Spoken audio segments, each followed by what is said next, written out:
নমস্কার ভক্তগণ, আশা করি আপনারা সবাই ভালো আছেন। আমি আবার চলে এসেছি। আজকে শনিবার, মায়ের দিন। কাল কৌশিক অমাবস্যা ছিল, আজকে সেটা 11টা 54 মিনিটে সেটা ছেড়ে চলে গেছে। কালকে আমি আসতে পারিনি, তার কারণ হলো কালকে মায়ের দিন ছিল ঠিকই, কিন্তু মায়ের নিত্য পুজো হয় এই 2 দিনে। একটা হচ্ছে মঙ্গলবার আর একটা শনিবার। এই 2 দিনে মায়ের মানে বিশেষ পুজো হয়ে থাকে। সেই জন্য আজকে শনিবার, আমি কালকে যে কৌশিক অমাবস্যা ছিল সেই বিষয় নিয়ে চলে এসেছি। কৌশিক অমাবস্যা মানে কিসের জন্য হয়েছিল, কৌশিকী নামটা কোথা থেকে এসেছিল, এমনকি এই কৌশিক অমাবস্যার মানে কারণটা কি, এই কৌশিক অমাবস্যায় বামদেব কিভাবে সিদ্ধিলাভ করেছিল, এই বামদেবের ব্যাপারেও আমি জানাবো আপনাদেরকে। এবার শুরু করার আগে আমি আমার গুরুদেব রাম ঠাকুরের আশীর্বাদ এবং আমার পিতামাতার আশীর্বাদ নিয়ে শুরু করতে চলেছি। প্রথমে আমরা বলতে পারি যে কৌশিকী নামটা কোথা থেকে এসছে। যখন পুরাকালে যখন মাতা সতী প্রজাপতি দক্ষের গৃহে জন্মগ্রহণ করেছিলেন, তখন এমনকি বিয়ে করার ফলে তাছাড়া প্রজাপতি দক্ষ তো সহ্য করতে পারতেন না মহাদেবকে যা না তাই করে অপমান করতে। তিনি ছিলেন হচ্ছে শিব বিরোধী প্রজাপতি দক্ষ। এর ফলে তাছাড়া প্রজাপতি দক্ষ যখন মাতা সতীর পতি অর্থাৎ মহাদেবকে যা নয় তাই করে অপমান করছিলেন, তখন তিনি সেটা সহ্য করতে না পেরে মানে তিনি অগ্নিদগ্ধ হন। এর ফলে তার গায়ের রং কুৎসিত বর্ণ হয়। পরবর্তী জন্মে পার্বতী হিসেবে জন্মগ্রহণ করেছিলেন মাতা সতী। কুৎসিত বর্ণ হয়ে ওঠে, কালো, অর্থাৎ কুৎসিত মানে কালো, কুৎসিত বর্ণ হয়ে ওঠে। এমনকি মহাদেব তাকে ঠাট্টা করে মানে কালিকা বলে থাকেন। এই কালিকা বলার পর তখন পার্বতীর খুব অভিমান হয় যে আমার গায়ের রং কালো বলে আমার স্বামী আমাকে কালিকা বলে ডাকছেন। তখন পার্বতী কি করলেন, মানস সরোবরে গিয়ে কঠিন তপস্যা শুরু করলেন। কঠিন তপস্যা করার ফলে তিনি মানে তার গায়ের বর্ণ কুৎসিত থেকে পূর্ণিমার চাঁদের মতো মানে ফর্সা হয়ে ওঠে, পূর্ণিমা চাঁদের মতো হয়ে ওঠে। তাছাড়া কি হলো, তখন তার মানে সে মাতা পার্বতীর দেহ থেকে একজন অপূর্ব সুন্দরী নারীর জন্ম হয়, মানে অর্থাৎ কোষ থেকে জন্ম হওয়ার কারণে সেই নারীর নাম হলো কৌশিকী। মাতা কৌশিকী মানে আমরা এবার মাহাত্ম্য জানতে চাই। মাতা কৌশিকী শুম্ভ নিশুম্ভকে বধ করেছিলেন কিভাবে, সেটা আমরা জানতে চাইছি, সেটা মানে বলতে চাইছি। এবার আপনার মনোযোগ সহকারে শুনবেন। মাতা কৌশিক শুম্ভ নিশুম্ভকে বধ করেছিলেন কিভাবে। প্রথমে শুম্ভ নিশুম্ভ ছিল হচ্ছে অসুর। শুম্ভ নিশুম্ভ অসুর ছিল, এমনকি ব্রহ্মাদেবের কঠোর তপস্যা করার ফলে শুম্ভ নিশুম্ভ বরদান পেয়েছিলেন ব্রহ্মাদেবের কাছ থেকে। কি বরদান চেয়েছিলেন, যে অজনিত কোনো সন্তান তাদেরকে বধ করতে পারবে। অজনিত মানে কি, অজনিত মানে যিনি মায়ের গর্ভ থেকে জন্ম নেননি। এইবারে কি হলো, স্বর্গ মর্ত পাতালের অধীশ্বর হয়ে উঠলো বা শুম্ভ নিশুম্ভ। এর ফলে এমনকি দেবতা স্বর্গ দখল করেছিল শুম্ভ নিশুম্ভ দেবতাদের কাছ থেকে। এর ফলে দেবতারা কোণঠাসা হয়ে পড়েন। তখন কিছু উপায় না দেখে তখন দেবতারা চলে যান সোজা মানে কৈলাসে মহাদেবের কাছে সাহায্যটা চাইতে। তখন মহাদেব বললেন, অজনিত কোনো সন্তান শুম্ভ নিশুম্ভকে বধ করতে পারে, তাহলে ঠিক আছে। সেরকম পরিস্থিতি তখন পার্বতী বলে, আমার কোষ থেকে যে নারী জন্মেছে অর্থাৎ মাতা কৌশিকী, সেই বধ করতে পারবে অসুর শুম্ভ নিশুম্ভকে। তখন মাতা কৌশিকী তো আসলেন শুম্ভ নিশুম্ভকে বধ করার জন্য। তার আগে ধূম্রলোচন, তারপরে হচ্ছে বা রক্তবীজ তো প্রথমে মারা যাচ্ছিল না, মাতা কৌশিকী বধ করতে পারছিল না, কারণ রক্তের ফোঁটার মধ্যে সহস্র মানে রক্তবীজ জন্ম ছিল। এটাও মহাদেবের বরদান ছিল রক্তবীজের কাছে। আর হচ্ছে রক্তবীজকে বধ কে করেছিলেন, মাতা কালিকা।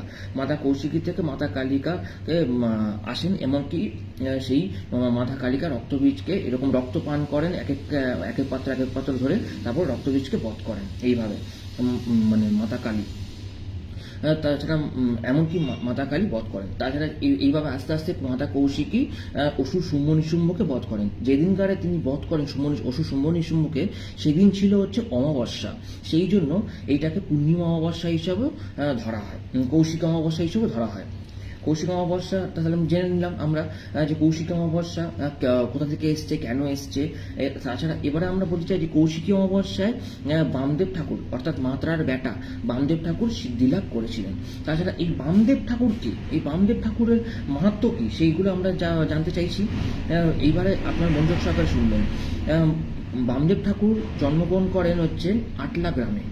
তার বাবার নাম হচ্ছেন সদানন্দ চাটুর্যে, আর মায়ের নাম হচ্ছে রাজকুমারী দেবী।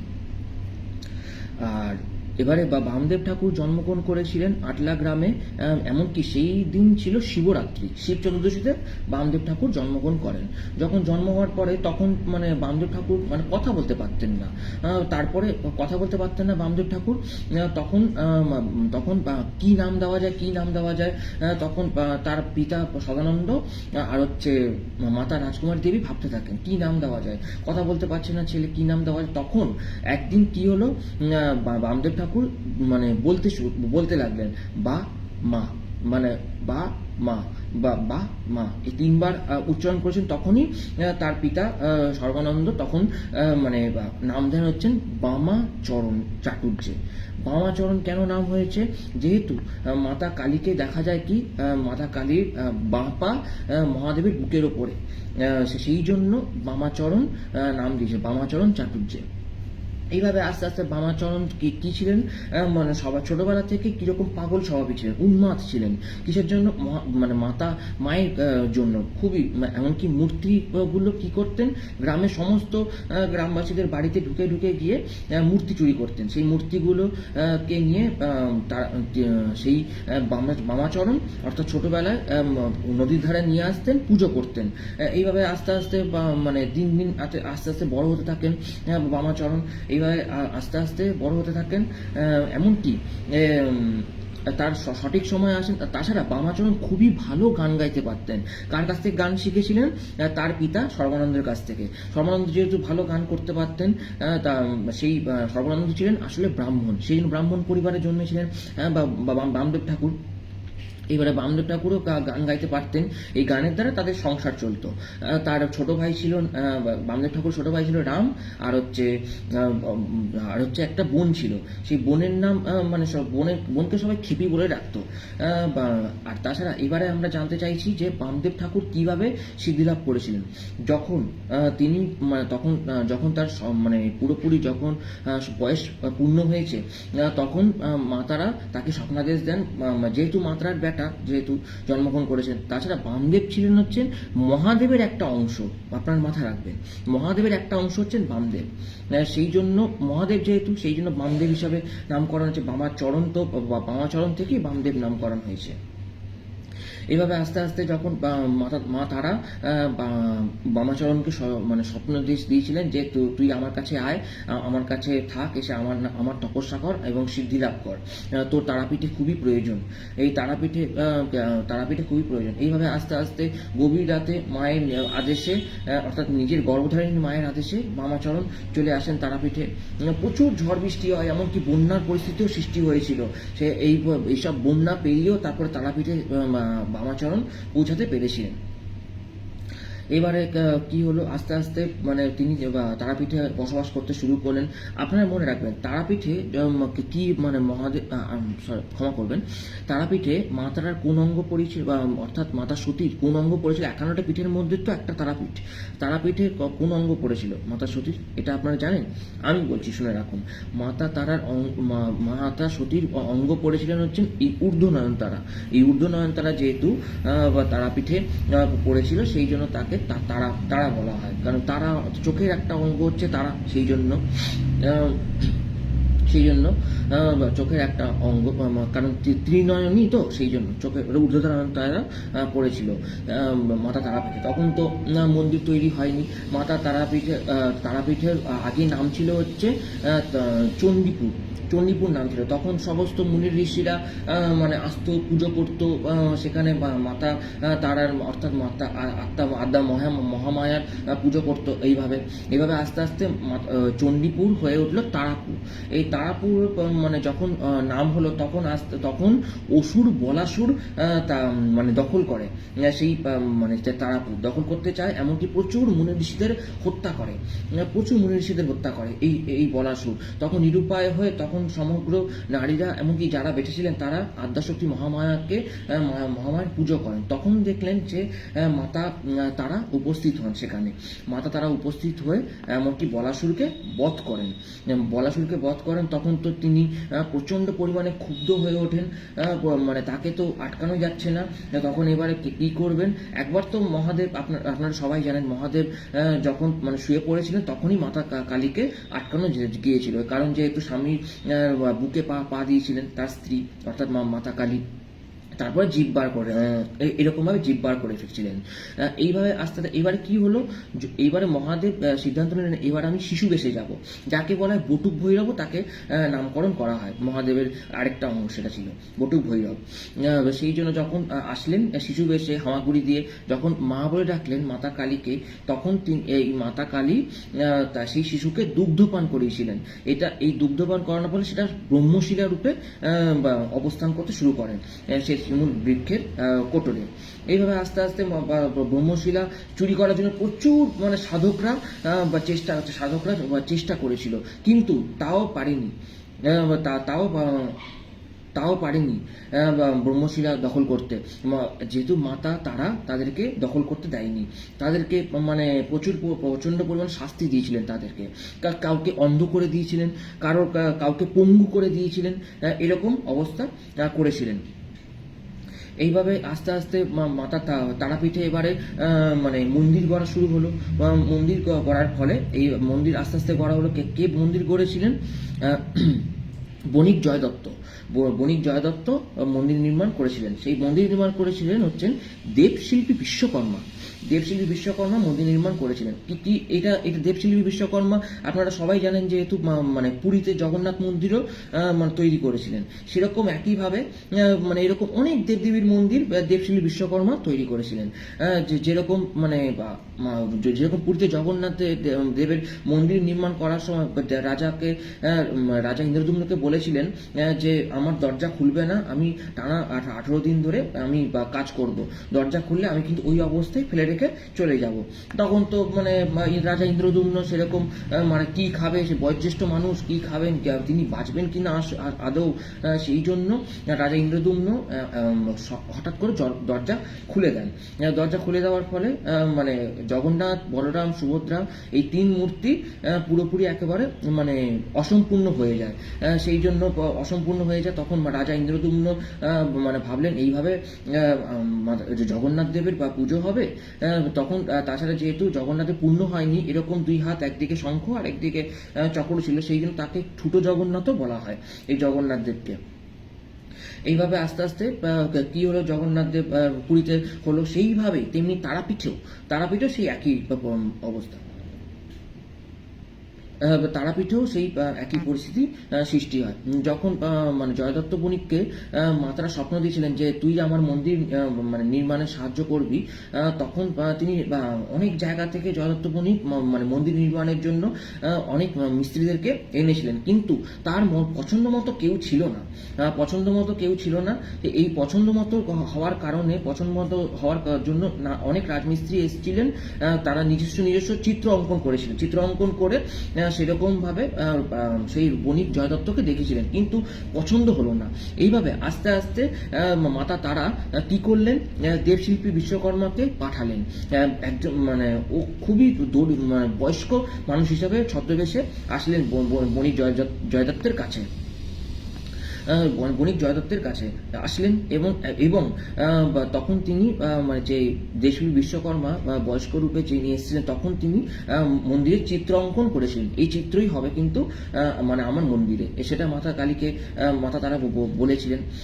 এইভাবে আস্তে আস্তে সেই বণিক জয় দত্ত দেবশিল্পী বিশ্বকর্মার চিত্র অঙ্কনের অনুযায়ী মন্দির নির্মাণ করা শুরু করলেন। মন্দির নির্মাণ হয়ে গেল। এইভাবে মাতা তারা কিভাবে তৈরি হলেন, সে প্রথমে ছিলেন ব্রহ্মশিলা। এই ব্রহ্মশিলা প্রথমে দর্শন করতে পেরেছিলেন হচ্ছে বণিক জয় দত্ত, কারণ মাতা অনুমতি দিয়েছিলেন মাতা তারা, সেই জন্য দর্শন করতে পেরেছিলেন। সেই ব্রহ্মশিলার উপরেই হচ্ছে মাতা তারার যে খোলসটা, যেটা আমরা পুজো করি, এইটা হচ্ছে মাতা তারার হচ্ছে খোলসটা। এই খোলসটা নির্মাণ করেছেন সেটা দেবশিল্পী বিশ্বকর্মাও কিন্তু। এইভাবে মাতা তারা মন্দিরের প্রতিষ্ঠা হয়। আস্তে আস্তে মাতা তারার আর জাঁকজমক করে পূজা হয়ে ওঠে তারাপীঠে। এইভাবে আস্তে আস্তে তারাপীঠে বিভিন্ন অঞ্চলে মানুষ আসেন পুজো দিতে। তারা সমস্ত কিছু দুঃখ মোচন করেন এই মাতা তারা। এইভাবে আস্তে আস্তে এক সময়, যেটা আমি বললাম, বামদেব ঠাকুর অর্থাৎ মা তারার বেটা জন্মগ্রহণ করে আটলাগায়, এইভাবে আস্তে আস্তে এক সময় আসলো, তখন মানে মাতা তারার কাছে উপস্থিত হলেন বামদেব ঠাকুর। এইভাবে বামদেব ঠাকুরকে বামদেব ঠাকুর কীভাবে তপস্যা শুরু করেন, বামদেব ঠাকুরের গুরু ছিলেন হচ্ছেন মানে ব্রজবাসী কৈলাসপতি। ব্রজবাসী কৈলাসপতি ছিলেন বামদেবের গুরুদেব। তখন সেই ব্রজবাসী কৈলাসপতি বামদেব ঠাকুরকে অর্থাৎ বামাচরণকে সঠিক পথ অনুসরণ করান। তখন এই কৌশিক অমাবস্যায় কিন্তু বামদেব ঠাকুর মানে কঠিন তপস্যা শুরু করেন। এই কঠিন তপস্যার ফলে এই কৌশিক অমাবস্যায় সিদ্ধিলাভ করেছিলেন হচ্ছেন বামদেব ঠাকুর। এইভাবে সিদ্ধিলাভ করার ফলে মা তারা আসলেন। সিদ্ধিলাভ করার ফলে মানে সেদিনকারে মা তারা নিজের বেটাকে দর্শন দিলেন। তাছাড়া কোনো কিছু আপনারা জানেন হয়তো, আগে প্রথমে বামদেব ঠাকুর খায়, পরে তার মা অর্থাৎ মা তারা। এই প্রচলন পুরাকাল থেকেই হয়ে আসছে। সেই জন্য মন্দিরে আগে প্রথমে বামদেবকে মানে প্রসাদ দেওয়া, সেই বামদেবকে খাবার দেওয়া হয়, সেটা প্রসাদ হয়ে ওঠে, তারপরে মা তারা মানে সেটা ভোগ গ্রহণ করেন। এইভাবে আস্তে আস্তে বামদেব ঠাকুরের সিদ্ধি লাভ করেছিলেন। বামদেব ঠাকুর মানে আরও অনেক লোক মানে ভক্তদের দর্শন দিয়েছিলেন, এমনকি অনেক ভক্তদের নিজের মানে ইচ্ছাও মানে পূরণ করেছেন, তাদের ইচ্ছা পূরণ করেছিলেন বামদেব ঠাকুর। এইভাবে আস্তে আস্তে বামদেব ঠাকুরের মানে শেষ দেহবসান ঘটেছিল এই তারাপীঠেই কিন্তু। কারণ বামদেব ঠাকুর মহাসাধক ছিলেন, মা তারার বেটা বলে কথা, মহাসাধক তো হতেই হবে। কারণ যেহেতু তার পঞ্চচক্র ছিল, এই পঞ্চচক্র হচ্ছে বলে না কুলকুণ্ডলী জাগ্রত হয়, এই কৌশিক অমাবস্যায় কিন্তু স্বর্গ আর মর্তের মধ্যে একটা মানে দরজা খুলে যায় এই কৌশিক অমাবস্যায়। সেই জন্য বলা, এই কৌশিক অমাবস্যায় যারা কঠিনতম তপস্যা করেন তারা কিন্তু মানে শুভ হোক এমনকি অশুভ শক্তি লাভ করে থাকেন, শুভ এবং অশুভ শক্তি লাভ করে থাকেন। যে শুভ শক্তি লাভ করে, যে শুভ শক্তির উপাসক থাকে সেই শুভ শক্তি, যে অশুভ শক্তির উপাসক সেই অশুভ শক্তি লাভ করেন। এইভাবে আস্তে আস্তে মাতা তারার দর্শন পেয়ে থাকেন সাধকরা অর্থাৎ কাপালিকরা। সেই জন্য মানে এখনো পর্যন্ত দ্বারকা নদীর তীরে মানে যে শ্মশানটা যে আছে খুবই মানে বিশাল বড় মহাশ্মশান, যার কোনো কুল কিনারা নেই। এই মহাশ্মশানে কিন্তু সাধক সাধিকারা মানে আসেন, তপস্যা করেন, এমনকি সিদ্ধিলাভও করে থাকেন। এইভাবে হয়ে গেল আমার এই কৌশিক অমাবস্যার মাহাত্ম্য। কৌশিক অমাবস্যা নিয়ে আজকে আমি যা বললাম সেগুলো যদি আপনাদের ভালো লেগে থাকে তাহলে আপনারা আমাকে লাইক, কমেন্ট, শেয়ার, এমনকি অবশ্যই সাবস্ক্রাইব করবেন, এমনকি বেল আইকন টিপতে ভুলবেন না। আর মনে রাখবেন, আমার চ্যানেলের নাম হচ্ছে চলো সবাই ধর্মের দিকে এগিয়ে যাই। চলো সবাই মানে ধর্মের দিকে এগিয়ে যাই। এই আগে প্রথমে শেষ করার আগে আমার গল্প এখানেই শেষ। আমি প্রথমে শেষ করার আগে আমার মাকে তো স্মরণ করতে হয়। প্রথমে বামদেব ঠাকুরকে স্মরণ করছি, জয় বাম জয় মাতারা, জয় বাম জয় মাতারা, জয় বাম জয় মাতারা। এবার মাতা কালীকে স্মরণ করছি। ওম প্রত্যারীর পদাং ঘোরাং মুন্ডমালা বিভূষিতাং ধর্বাং লম্বোদরিং ভীমাং ব্যগ্র চর্মাং বৃতাং কটো। জয় তারা মানে নমস্কার। ओम सर्वमंगल मंगल्ये शिवे सर्वार्थ साधिके शरण्ये त्र्यंबके गौरी नारायणी नमस्तुते। सृष्टि स्थिति विनाशानां शक्तिभूते सनातनी गुणश्रय गुणमय नारायणी नमस्तुते। जयंती मंगला काली भद्रकाली कपालिनी दुर्गा शिवा समाधात्री सहस्वाधा नमस्तुते। काली काली महाकाली कालिके परमेश्वरी धर्मार्थ मोक्ष देवी नारायणी नमस्तुते। জয় মাতারা, জয় মাতারা, জয় মাতারা, জয় মাতারা।